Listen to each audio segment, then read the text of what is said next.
최신 이슈앤 상식 9호로 시작하도록 하겠습니다. 먼저 칼럼입니다. 일왕의 퇴위 의사 표명에 대한 이야기가 나와 있죠. 일본은 입헌 군주제입니다. 그래서 일왕, 이 호칭이 조금 애매한데 우리 입장에선 일제 지배를 받았던 역사가 있다 보니까 천왕이라는 표현을 쓸 수는 없죠. 그래서 대부분 언론에선 일왕이라는 표현을 씁니다. 하지만 천왕이라는 표현을 쓰는 매체들도 있으니까 비슷하다고 보시면 되겠죠. 자, 다시 말해서 상징적 존재이지 실질적으로 정치적인 영향력이 있다고 보기는 조금 어렵죠. 자, 그러다 보니까 일본 정부 아베 총리가 하는 지금 현재의 우파 경향의 정책과는 대비되는 행동들을 많이 해왔습니다. 퇴위 의사를 표명했다고 해서 뭐 달라진 거 있는 건 아니고요. 일본의 우경화에 대한 우려는 여전히 계속되고 있는 것 같습니다. 내용 이어가도록 할게요. 탑 이슈 첫 번째입니다. 김영란법의 합헌 결정입니다. 우리 법 체계를 보자면 헌법, 법률, 명령, 조례, 규칙 5개의 단계로 되어 있습니다. 가장 상위의 헌법은 국민이 직접 개정하죠. 법률의 경우 국민의 대의제 기관인 국회가, 명령의 경우에는 각 국가기관이 대통령령이라든지 총리령이라든지 각 부령 등이 여기에 해당이 되죠. 조례는 지방의회가, 규칙은 지자체장이 제정을 합니다. 이 법의 5단계는 상위법이 우선적으로 적용됩니다. 하위법은 상위법을 위배할 수 없습니다. 법률이 헌법에 위배되는지에 대한 여부는 헌법재판소에서, 그리고 나머지가 상위법에 위배되는지에 대한 여부는 법원에서 심판을 합니다. 헌재의 결정에서 가장 심플하게 구분할 때는 합헌 아니면 위헌이에요. 헌법이 위배된다, 헌법에 합치한다. 위배된다는 위헌 결정이 나버리는 순간 해당 법률은 효력이 상실됩니다. 그런데 합헌이라는 얘기는 효력이 그대로 유지된다는 거죠. 곧 시행되고 그리고 적용이 될 수밖에 없다는 겁니다. 그러다 보니까 김영란법에 의해서 적용을 받는 사람들, 영향을 받는 사람들이 이해관계들을 계산하기 시작했죠. 자, 여러 쟁점들 중에서 이번에 헌재 판결 요지에 나와 있는 거 좀 보도록 합시다. 먼저 적용 대상입니다. 정치인들을 대상으로 주로 할 줄 알았는데 범위가 확대돼 버렸죠. 사립학교 관계자나 언론인을 규정하면서 이게 물타기가 아니냐는 비판도 있기는 합니다. 우리 사회 곳곳에 얼마나 많은 부조리들이 있길래 이 김영란법 때문에 이 난리인가라는 생각이 드네요. 자, 두 번째, 배우자에 대한 신고 의무 부과입니다. 자, 배우자가 잘못했을 때 신고하는, 이거 신고하기가 쉽지는 않을 텐데, 하지만 그만큼 이해관계자들의 배우자까지 적용하겠다는 강력한 의지를 보여준 것 같습니다. 그리고 유형과 예외 사유를 특별하게 규정한, 좀 애매한 게 우리는 부정청탁인지 온정주의인지 아니면 그냥 사람들끼리 정으로 사는 건지 좀 흐릿한 면들이 있습니다. 이 특유의 온정주의로 인해서 각종 부조리나 부패 등이 잇따르고 있다는 게 문제가 됐었죠. 이 김영란법은 이걸 포괄적으로 적용하자는 게 문제가 아니라 우리 사회 부조리를 뿌리째 뽑아보자는 데 의의가 있는 것 같습니다. 그래서 구체적인 내용에 대해서는 대통령에 위임을 했는데 이 문제에 대해서 포괄 위임 금지의 원칙에 위배되는 거 아니냐, 이런 논란이 있었는데 아무 문제 없이 끝났습니다. 자, 그럼 이제 적용이 된단 말이에요. 적용이 되면 어떤 식으로 될 것이냐. 이제 정치권에서 가장 우려하고 있는 건 음식점이나 농수축산물 판매가 되지 않는, 이걸 문제 삼고 있습니다. 대통령도 이런 논란들을 이야기하고 있죠. 자, 제2계에서도 김영란법이 적용되면서 로비를 못해요. 지금까지는 뭐 공무원이라든지 언론인이라든지 이런 사람들에게 뭐 적당히 밥도 사고 뭐도 했었는데 이걸 못하게 돼버렸네요. 관련 업계가 가장 큰 문제인 것 같습니다.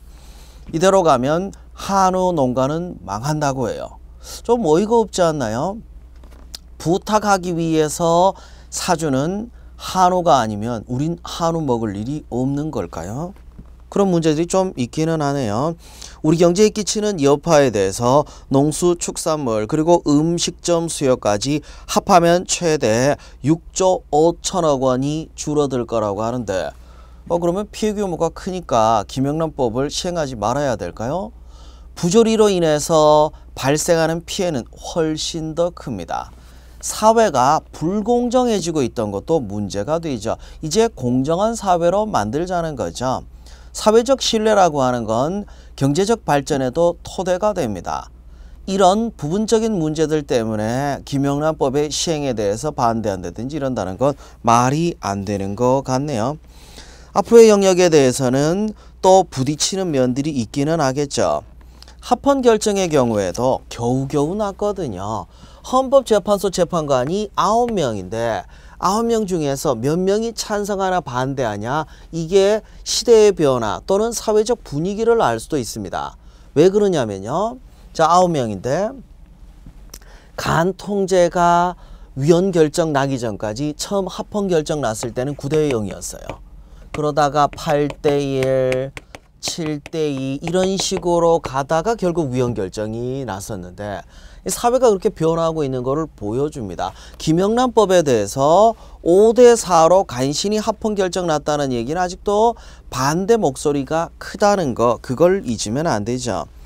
여기에 대해서 국민들에 대한 이해와 설득, 여러 가지 절차들이 필요하지 않을까 싶네요. 내용 이어가도록 합시다.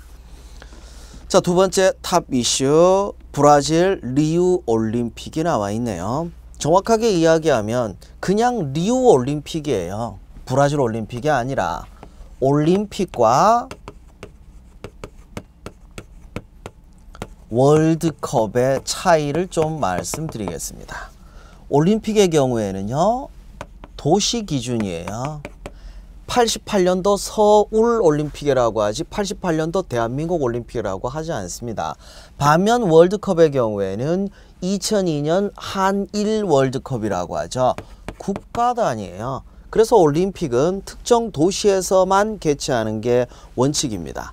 그런데 월드컵의 경우에는 한 도시가 아니라 여러 도시에서 개최하는 것도 무관하죠. 뭐 그런 차이점이 있으니까 이번 2016년은 리우데자네이루 올림픽이라고 하는 게 맞겠죠.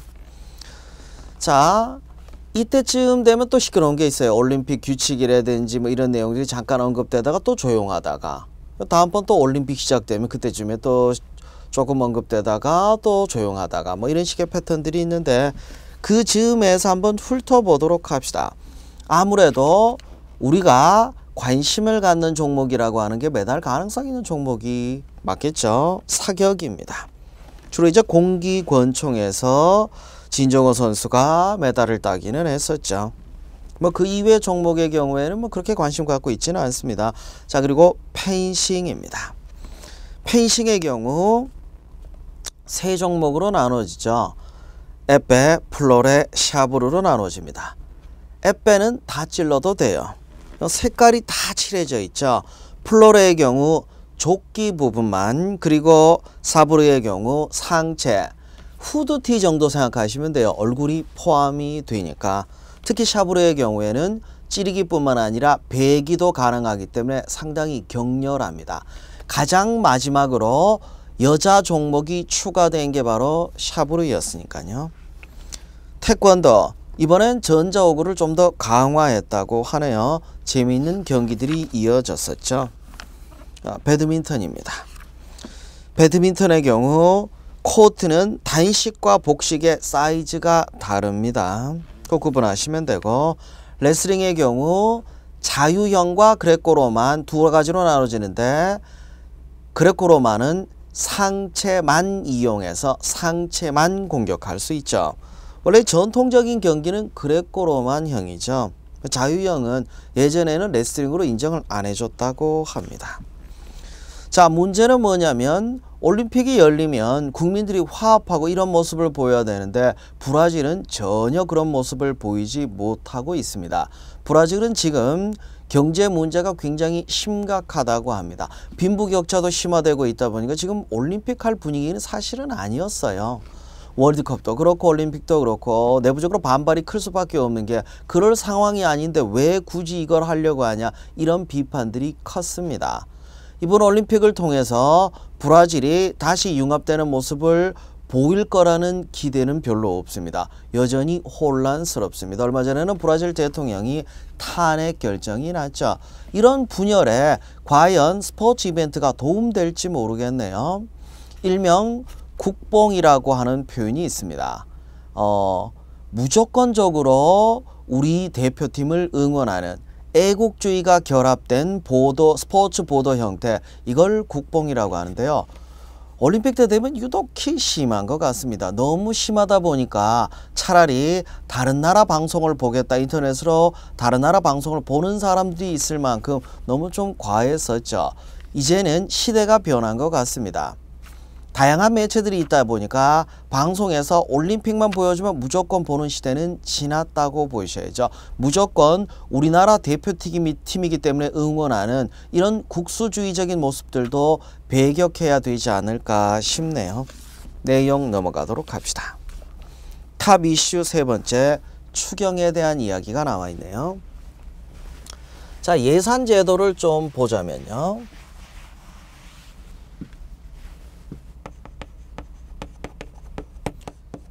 예산을 편성해서 넘기면 심의 의결하고 그 다음에 예산을 집행하게 됩니다. 집행하고 나면 다음 해에 잘 썼는지 아닌지 결산하면 결산한 거에 대해서 심사를 하게 되죠. 편성은 행정부에서 합니다. 정확하게 이야기하면 각 국가기관에서 편성하고 그걸 최종적으로 행정부의 기획재정부로 넘기게 되죠. 기재부에서 예산안을 편성 마무리 짓고 어디로 넘기게 됩니까? 국회로 넘기면 국회에서 심의 의결을 합니다. 집행은 주로 행정부가 하죠. 행정부뿐만 아니라 각 국가기관들, 행정부만 쓰는 게 아니죠. 정부 부처뿐만 아니라 다양한 기관들, 헌법재판소나 이런 데도 예산은 써야 되죠. 이 쓰이는 기간이 언제냐면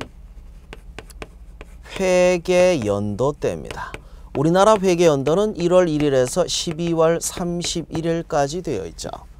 자, 그러면 편성이나 심의 의결은 언제까지 끝을 내는 것인가? 편성은 회계연도로부터 90일 전까지 마무리 져야 됩니다. 심의는 30일 전까지 마무리 져야 돼요. 그리고 집행하고 집행한 다음 해의 결산은 어디에서 하나? 감사원에서 합니다. 감사원에서 결산 잘했는지 확인하는 결산 심사를 국회에서 하죠. 자, 일반적으로 정상적으로 심의 의결돼서 집행되는 예산, 이걸 본예산이라고 합니다. 자, 본예산안에는 예비비라고 하는 항목이 있습니다. 비상시에 쓰는, 어디 쓸지 정한 건 아닌데 일반 회계 1% 범위 내에서만 편성이 되죠. 이게 모자라면 어떻게 될까요? 그때는 본예산 자체를 바꿔 버리죠.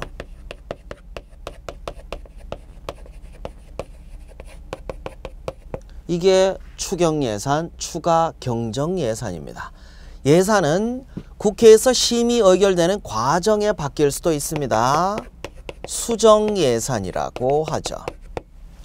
자, 예산안은 회계연도 30일 전까지 심의 의결이 마무리가 돼야 되는데 안 될 경우가 많아요. 그럼 어떻게 됩니까? 12월로 넘어가죠.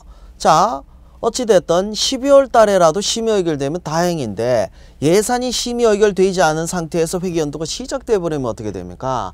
법률상 지급 의무가 있는 분야, 뭐 공무원 월급이라든지 이런 데 돈 써야 되는데 이거 어떡할 거예요? 그래서 만든 제도가 준예산이에요.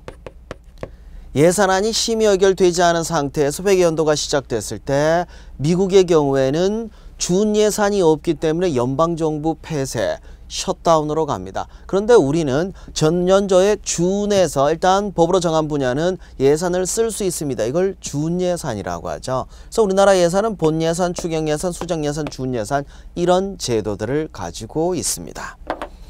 자, 경기를 회복시키기 위해서 추경을 통해서 여러 가지 경기 부양책을 펴겠다는 이야기들입니다. 주로 구조조정과 일자리 창출을 위해서 지원하겠다고 하네요. 그 중에 구조조정에 투입되는 조선업종에 대한 이야기도 있습니다. 청년 일자리는 6만 8천 개 창출하겠다고 그러는데 좀 우려되는 면들이 있죠. 왜 우려되냐면 과연 효과가 있을지에 대한 걱정이 앞서기 때문입니다. 특히 청년들이 선호하는 유망 일자리 창출이라고 해서 게임 산업이나 컨텐츠 제작 이런 부분의 일자리를 창출하겠다고 하는데 투입된 예산이 생각보다 그렇게 많지는 않습니다. 그리고 이쪽 분야 일자리가 안정적인 일자리가 많이 없어요. 그러다 보니까 이게 진짜 유망 일자리인가 하는 의문이 좀 생기기도 하네요. 최근 저출산 문제 심각합니다. 왜 심각하냐고요? 안정적인 일자리가 부족해지다 보니까 청년층이 결혼이나 출산을 꺼리고 있기 때문이죠. 여기에 대해서 이대로 방치하다 보면 곧 인구 절벽에 부딪히게 될 겁니다. 국가로서는 위기상황이 될 수 있겠죠. 이런 것들도 감안해서 일자리를 창출하려고 하면 안정적인 이런 일자리여야 되는데 과연 이 유망 업종이 안정적인 일자리를 제공할 수 있을까? 이건 좀 걱정이 됩니다. 자, 그 이외에도 취약계층 맞춤형 일자리에도 1,000억이나 투자한다고 하는데 글쎄요. 한시적인 일자리가 과연 의미가 있을까라는 걱정도 있습니다. 그리고 지방교육재정에도 투입해서 누리과정 논란을 없앤다고 하니까 아니 결국 예산 투입할 거였으면 뭐 진작에 하든지 하지 왜 지자체에 떠넘기려고 했는지 그걸 모르겠네요. 뭐 추경 예산 통과할 가능성이 없다고 생각했는지 어쨌는지는 모르겠네요. 더 걱정되는 부분은 추경 예산 편성돼서 이제 나아질까? 그 가능성이 좀 희박한다는 것도 문제가 되고 그리고 추경 예산 편성하면요 국가 부채가 더 늘어나기 때문에 이것도 좀 걱정스러운 면들이 있습니다. 암울한 전망들이 계속되고 있어서 좀 답답하네요. 내용 이어가도록 합시다. 정치 외교 편입니다. 자, 더민주 초선 의원들이 사드 때문에 방중한다고 해서 논란이 많네요. 과연 국론 분열인지 아니면 반대하는 국민들의 의견을 반영한 건지 그걸 잘 모르겠네요. 아직 확정된 건 아닙니다. 확실하게 알 수 있는 건 정부가 의도한 대로 흘러가고 있지 않는다는 거죠.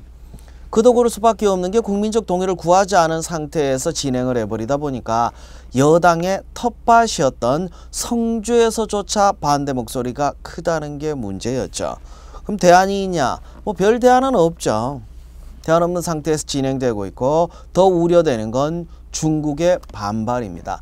예상은 했었죠. 생각보다 반발이 크지 않았다는 게 다행이었는데 은근슬쩍 반발이 커지고 있다는 건 또 우려되는 측면입니다. 최근 중국 영화나 드라마에 출연하려고 했던 한류 스타들이 취소돼서 다시 한국으로 돌아오고 있습니다. 이런 식으로 가다 보면 중국의 수출이 막힐 수도 있고 중국에서 우리나라 쪽에 투자한 자금들이 빠져나올 수도 그리고 한류 열풍으로 한국에 온 중국인 관광객들이 보이지 않게 될 수도 있지 않을까 이런 걱정들이 좀 앞서고 있습니다. 단지 초선 의원 몇 명이 갔다 온 거에 대한 걱정이 아니라 더 큰 피해가 발생할지에 대한 걱정입니다. 자, 이어서 새누리당 신임 대표 이야기입니다. 호남 출신이기 때문에 지역색을 벗어날 수 있지 않을까. 글쎄요, 뭐 별로 그런 모습을 보이지는 않았네요. 그리고 지난 총선 새누리당이 예상보다 많이 의석을 잃어버렸던 게 문제가 되죠. 국민들은 새누리당에 대해서 비판적이었다고 볼 수 있습니다. 그러면 좀 혁신하는 모습을 보여야 되는데 글쎄요, 이번 선택이 그런 모습인지 아닌지는 모르겠네요. 여당 내에서 건전한 견제를 하는 것은 이제 어려워진 것 같습니다. 친박계 주류 의원인 이정현 의원이 대표가 되어버렸기 때문이죠. 물론 그만큼 청와대나 여당이 더 잘 결속할 수 있는 그런 계기가 될 수는 있겠지만 이게 과연 국민들의 요구를 받아들인 건지에 대한 의문은 여전히 남습니다. 내용 넘어가도록 할게요. 자, 국방과학연구소가 KF-X 차기 한국형 전투기 사업, X가 붙는 건 앞으로 할 사업이기 때문이죠. 완성되면 X가 떨어지게 됩니다. 자, 이 사업에 반드시 필요한 ISR 레이더 개발에 착수한다고 하네요. 원래 수입하려고 했었는데 미국에서 안 준답니다. 아니, 동맹국가끼리 왜 안 주냐? 미국은 가장 중요한 전력인 이런 무기들은 동맹국가에도 주지 않아요. 그래서 우리가 앞서가는 무기 체계를 구축하려고 하면 이런 식으로 수입만 해서는 절대 안 됩니다. 스스로 개발하는 것도 꼭 필요하지 않을까 싶네요. 뭐 한다니까 지켜봐야겠죠. 내용 넘어가도록 합시다. 8.15 특사에 대한 이야기가 나와 있네요. 사면은 대통령의 특권으로서 크게는 일반 사면과 특별 사면으로 나누어집니다. 원래 일반 사면이 범위가 훨씬 넓어요. 일반 사면은 죄를 정해서 이 죄에 해당이 되는 모든 사람들을 다 사면하는 이런 형태를 이야기하는데, 문제가 일반 사면을 너무 많이 하다 보니까 사법부에 영향을 많이 끼친다고 해서 일반 사면은 국회 동의를 얻게 만들어 버렸죠. 그래서 요즘은 특별 사면을 주로 합니다. 특별 사면은 국회 동의는 필요가 없어요.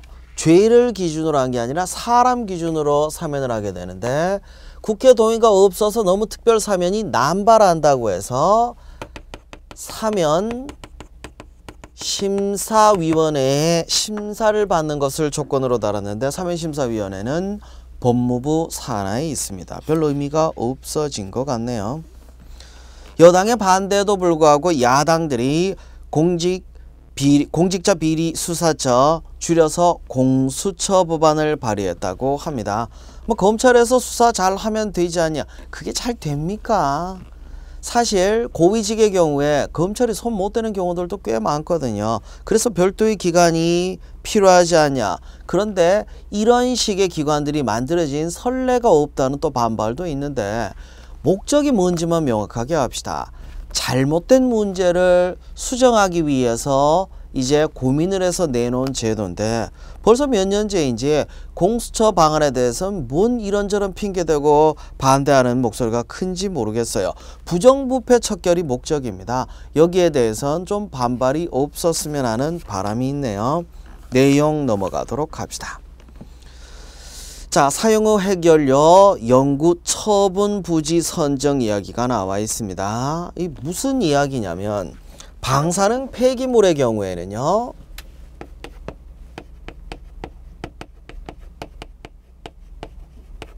중저준위 방사성 폐기물이 있고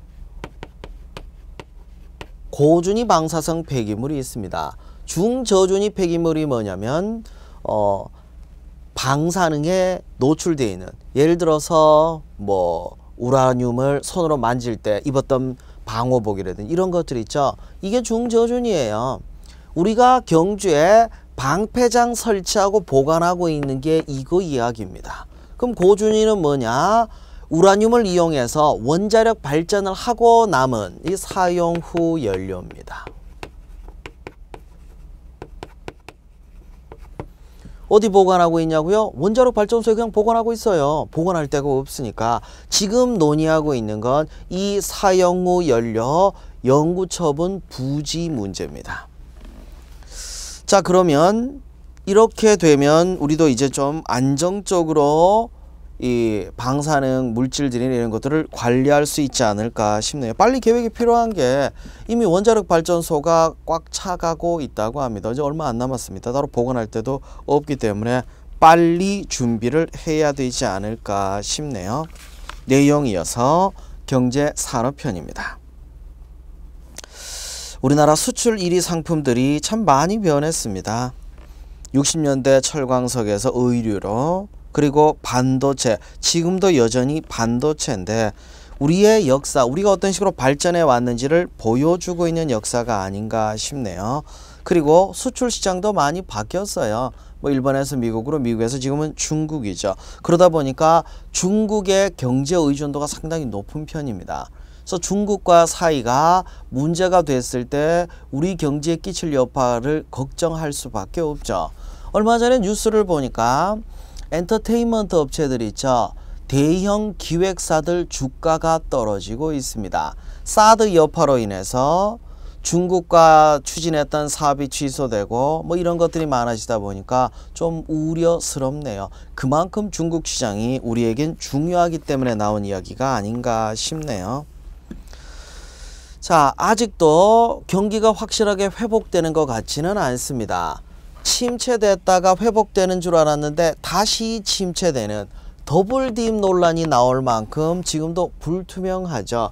이런 상황에서 다행인 건 IMF가 우리나라의 경제 성장률 내년에 3% 전망하고 있죠. 마이너스 아닌 게 어디예요.